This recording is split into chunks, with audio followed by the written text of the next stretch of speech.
morning they put my wife in the ground, my son-in-law put his hand on my shoulder and told me I had 72 hours to get out of my own house. He didn't shout. He didn't even look at me when he said it. He was watching the priest, his face arranged into something that resembled grief, and his voice was barely above a whisper. Just low enough that no one else could hear, just loud enough that I could. The house belongs to me now, Edmund. 72 hours. That's more than fair. I stood there with my hat in my hands, and the November wind coming off Lake Huron like it had a grudge, and I didn't say a word. I just nodded once and looked back at the hole in the ground where they were lowering my Margaret. He thought that nod meant surrender. He was wrong about a lot of things. I should back up. You need to understand what kind of man my son-in-law is before any of this makes sense. And you need to understand what kind of woman my daughter was, because she was the whole point of everything. My name is Edmund Marsh. I'm 67 years old. I spent 31 years working for the city of Owen Sound as a civil engineer, mostly roads and drainage, occasionally bridges. It is not glamorous work. It is work that matters. I raised 2 kids in a 4-bedroom house on 4th Avenue East that I bought in 1989 for $147,000 and paid off by 2008. I shoveled my own driveway until I was 64. I still do, mostly. My back disagrees, but it can go to hell. My wife, Carol, not my daughter. My wife, this is confusing, and I'll explain. My wife, Carol, passed 11 years ago. Cancer. The quiet kind that doesn't announce itself until it's already won. After that, it was just me in the house and the dog, a shepherd mix named Hector, who also passed eventually. And there was just me in the house. My daughter, also named Carol. Yes, she was named after her mother. No, it doesn't get less confusing. Moved back to Owen Sound in 2017 after a job transfer brought her home from Toronto. She'd been working in insurance claims management. She was 41, sharp as a tack, had her mother's eyes and her grandfather's stubbornness. She moved into a rental on 8th Street East, and we started having Sunday dinners again. And I thought, this is good. This is something good happening. She met Kevin at a fundraiser for the hospital. He was a contractor, residential builds mostly, a few commercial projects around the Grey County area. He was 44, well-dressed, said the right things, laughed at the right moments. I shook his hand and thought, this one's rehearsed. I said nothing. She was 41 years old, and she didn't need her father's opinion on who she brought home. They got married in September 2019. Small ceremony. Georgian Bay in the background. Everyone cried in the good way. I walked her down the aisle, and she squeezed my arm and whispered, "Don't you dare cry before I do." I cried anyway. They moved into a rental house initially. Then my daughter brought up the idea of her and Kevin moving in with me. The house was too big for one person. I had the space. Kevin's contracting business was doing well, but not well enough that they could afford to buy an Owen Sounds market, which had gone ridiculous by 2021. It made sense, practically speaking, I agreed. Kevin agreed, a little too enthusiastically I thought at the time, and filed away for later. What I know now, what I didn't know then, was that Kevin had been doing his own research. The house on 4th Avenue East was assessed at $680,000 in 2021. Since then, property values in Grey County had climbed another 30%. He knew that. He'd done the math, and somewhere in the back of his mind, behind the handshakes and the Sunday roasts and the occasional round of golf he invited me to, a game I do not play and have never played, he was thinking about inheritance. My daughter didn't know that either. I want to be clear about that. She was not part of any plan. She loved that man. That's the hardest part of all of this. She got sick in the spring of 2023. It started as fatigue. She was tired all the time, which she attributed to stress at work. Then it was weight loss. Then it was a visit to her GP, then a referral, then a specialist in Barrie, and then a morning in April when she called me from the parking lot of the Royal Victoria Regional Health Center, and I could hear in the first syllable of my name that the news was bad. Stage 3, ovarian cancer, aggressive. Treatment options existed, but the outlook was uncertain. I will not dwell on what the next 14 months looked like.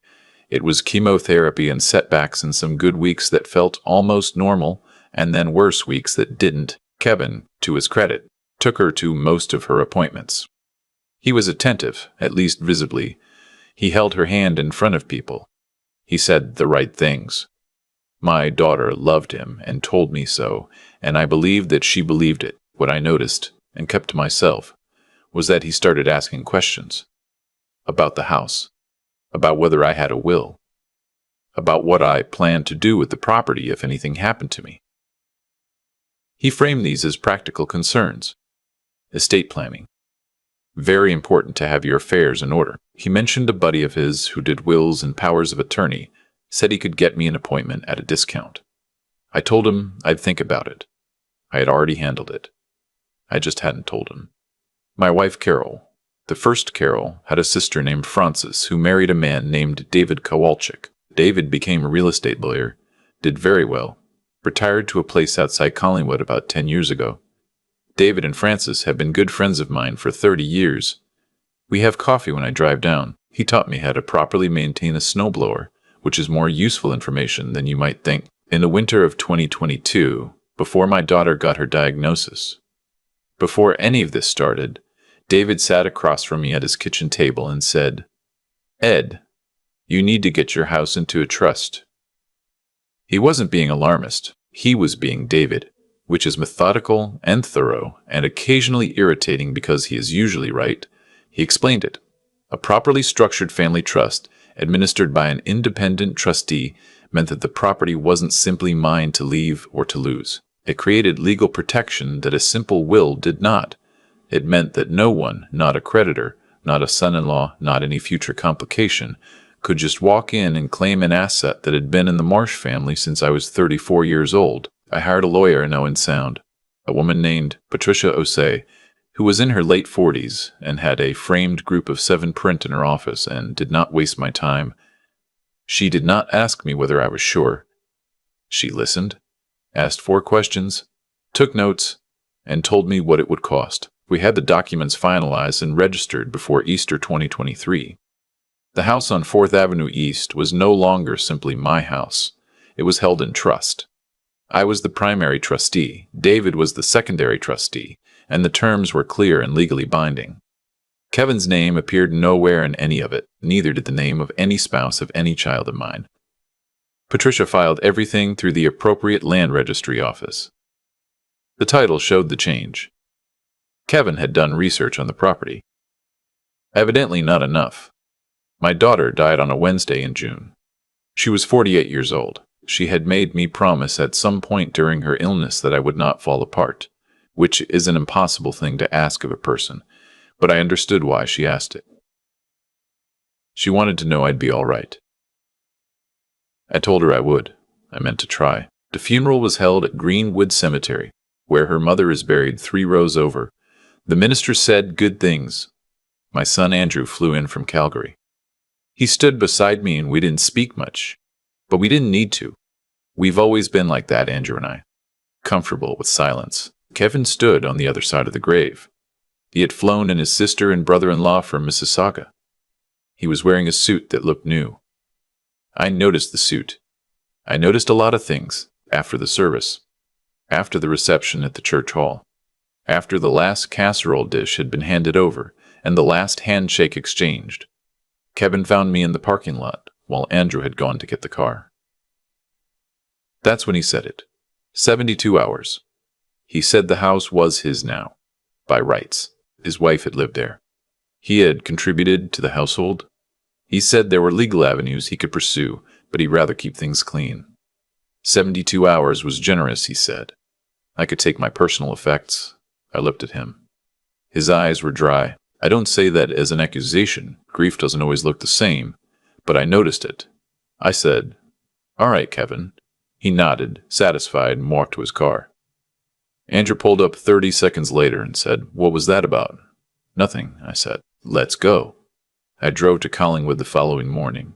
Frances made coffee and went for a walk deliberately, which is why I married her sister and not her. David sat across from me and I told him what Kevin had said. David didn't react visibly. He asked one question. "Has he looked at the title recently?" "I don't know what he's looked at." David nodded slowly and picked up his mug. "Let him look." I drove back to Owen Sound. I packed a bag not because I had to, but because I wanted to be somewhere else while the next part happened. Andrew had taken a hotel room on the waterfront, and I joined him there. He didn't push me for explanations. I told him there were things in motion, and to be patient. Kevin, in the meantime, was not patient. He called me twice on Thursday. I did not answer. He left a voicemail on the second call that was polite in the way that a threat is polite when the person making it is still confident. He said he'd hate for this to become a legal matter. On Friday, he apparently contacted a real estate agent. I know this because the agent called Patricia Osei's office, having done due diligence and found the trust registration, to inquire about the ownership structure of the property. Patricia called me that afternoon. She sounded professionally neutral, which I have come to understand is her version of amused. She said, "Someone is trying to list your house." I said, "I know." She said, "They're going to have a difficult time." I said, "I know that too." What Kevin discovered when he actually looked at the land registry, and I don't know exactly when he looked, but I know he looked because Andrew spoke to a mutual acquaintance who told him Kevin had gone very quiet, very suddenly, was that the house on 4th Avenue East was not his wife's asset and had never been. It was held in trust. He had no claim. He had no pathway. He had nothing. He called me. He had known. He called me Saturday morning. His voice was different. The confidence was gone. He said we needed to talk. I said, "We are talking." He said he thought we had a misunderstanding. He said he may have spoken in haste after the funeral. He said grief makes people say things. I said, "It does." He said he hoped we could move forward without any unpleasantness. I said, "Kevin, I want you out of that house by Monday." Here is what I haven't told you yet. The part Kevin didn't know about. The part that was worse for him than the trust. During the 14 months my daughter was sick, I was paying attention. I am an engineer. I look at things. I notice when systems aren't working the way they should. My daughter's decline in the final 4 months was faster than her oncology team expected. Her doctor in Barry, a careful, precise woman who did not use words carelessly, mentioned at one appointment that the trajectory was unusual given the treatment response they'd seen earlier. She didn't say anything further. She didn't have enough to say anything further. I did not say anything at that appointment either. But I had been watching. There was a woman Kevin had been seeing. I did not know her name initially. I had seen her once in the parking lot of the Foodland on 10th Street, sitting in Kevin's truck when Kevin was supposed to be in Barry. Was my daughter at a treatment appointment? He wasn't in Barry. Andrew later found out, through means I won't detail. But Andrew is meticulous when he decides to be. That Kevin had asked a colleague to drop my daughter off at her appointment that day. I also noticed, in the last months, that Kevin had become very attentive about my daughter's medications. He managed her prescriptions. He organized her pill schedule in one of those weekly organizer trays. He drove to the pharmacy. He was helpful about it in the way that a man is helpful, when helpfulness serves a purpose. I am not a doctor. I am not a detective. What I am is a man who noticed things and wrote them down in a notebook that I kept in my truck, not in the house. I brought that notebook to the Owen Sound Police Service in July, 3 weeks after my daughter's funeral. I spoke with a detective sergeant named, I'll call him the detective sergeant named, I'll call him the detective. He read what I had written. He asked questions for 90 minutes. He was not dismissive. He told me he couldn't make me any promises about where it led, but that he would look. They looked. Kevin had been seeing a woman who was a nurse at a walk-in clinic in Barry. She had access. She had knowledge. Whether she used either of those things in a way that mattered, and whether Kevin directed her to, I don't know. That's not for me to determine.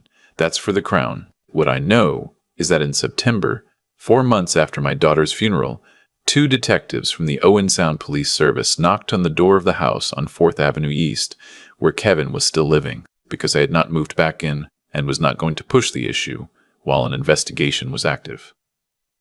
Kevin opened the door. They went inside. They were there for 2 hours. They left with boxes. Kevin was charged in November. The nurse in Barry was charged as well. The charges involve criminal negligence and what the Crown is calling administration of a noxious substance. I will not speculate beyond that. The cases are before the courts. I will attend every day of that trial if my back allows. Andrew flew back to Calgary in July. He calls every Sunday. He wanted me to come stay with him through the winter, but I told him I was fine. I am, mostly. I moved back into the house in October. I painted the kitchen a color my daughter had picked out 2 years ago and never gotten around to using. It's a kind of warm gray that the paint chip called Harbor Mist. She had the chip stuck to the fridge with the magnet for 2 years. I found it behind the shooter bowl. I painted it myself. It took a weekend. My back complained the entire time. The house is quiet, in the way that houses are quiet when they've held too much loss. I've lived in this house for 35 years. My wife's garden is still in the back, gone mostly wild now. But the peonies come back every June without any help from me. My daughter used to cut them and put them in a jug on the kitchen table. I let them be. I have Sunday dinners now with David and Francis in Collingwood sometimes, or with my neighbor Yvonne, who is 72 and makes an exceptional tortillard and pretends she doesn't know it's exceptional, which is a very Canadian quality that I have always admired. People ask me sometimes, not often, but sometimes, whether I feel like I won. Whether the trust, the investigation, Kevin being charged, whether that's justice. I don't know what justice looks like from the inside. From the inside, it looks like a kitchen painted Harbor Mist, and a phone call from Andrew on Sunday, and Hector's old leash still hanging by the door, because I haven't had the heart to move it. What I know is that the house is still mine. My daughter's name is on the trust document as a beneficiary intent, and that's where it will stay. The land is not going anywhere. The peonies will come back in June. Kevin told me in that parking lot on the worst day of my year that he was being more than fair. I nodded. I didn't argue. I had already made my arrangements. I had made them 15 months before he asked.